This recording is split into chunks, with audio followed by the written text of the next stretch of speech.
Hello दोस्तों, मैं हूं आपका दोस्त एडवोकेट शिवेंद्र प्रताप सिंह। आज हम आपको बताएंगे एक ऐसे महत्वपूर्ण जजमेंट के बारे में जिसमें 376 के एफआईआर को, चार्जशीट को यानी कि आरोप पत्र को क्वैश कर दिया गया।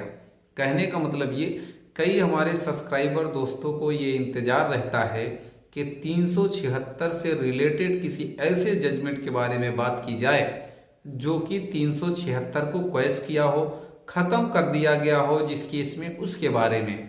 तो हमारे सब्सक्राइबर दोस्तों का जो बेसब्री से इंतजार था वो अब खत्म हो गया।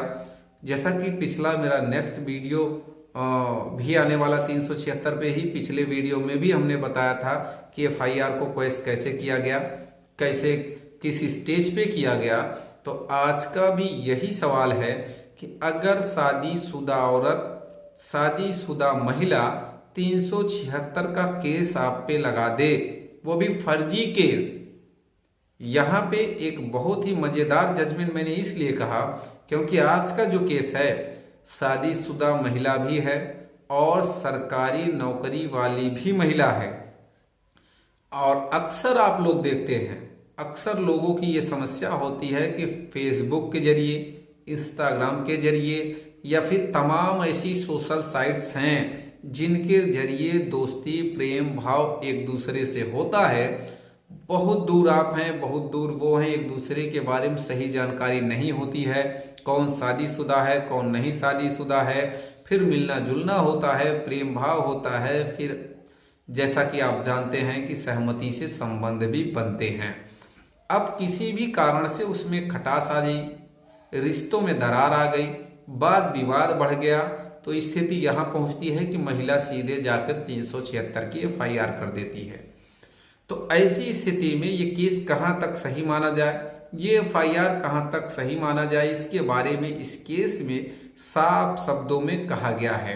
पहली बात तो आप ये समझें, इस केस की धारा 376, 376 2N, 313 आईपीसी यानी कि सभी धाराएं दमदार।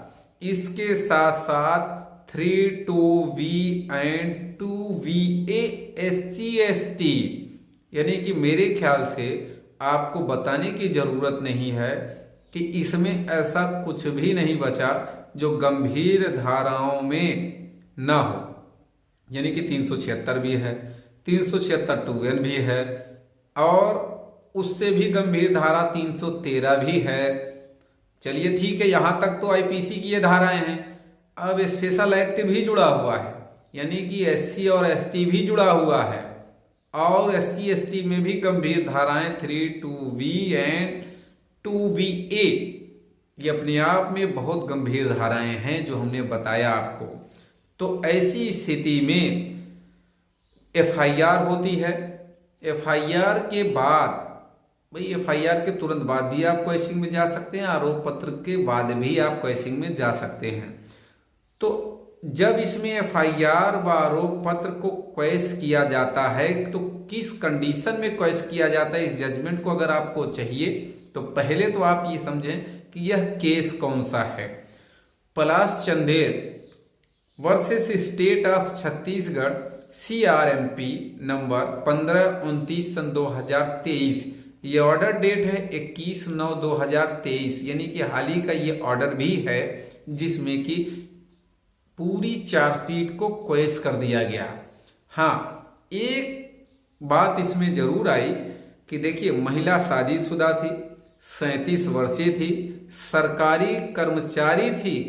माननीय हाईकोर्ट ने इसमें कहा भी कि यह अपना अच्छा भला बुरा सोचने समझने में सक्षम है। भाई शादीशुदा औरत है, बालिग है, बालिग का मतलब शादीशुदा है तो बालिग है ही, 37 वर्ष की है और उसके साथ साथ सरकारी नौकरी में भी है।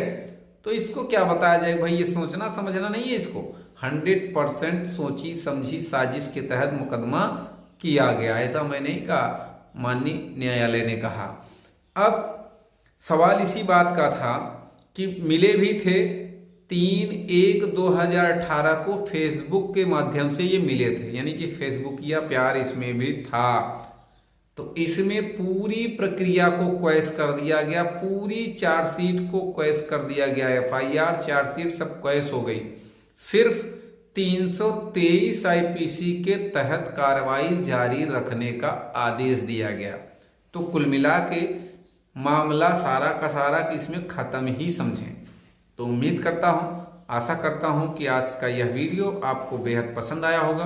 अगर वीडियो पसंद आया तो वीडियो को लाइक करें, शेयर करें। यूट्यूब चैनल SP 72 कानून प्रयागराज को जरूर सब्सक्राइब करें। कोई सवाल है, कोई बात पूछनी है, कोई मैटर्स पे डिस्कशन करना है तो स्क्रीन पर चल रहे नंबर पर भी आप जानकारी ले सकते हैं।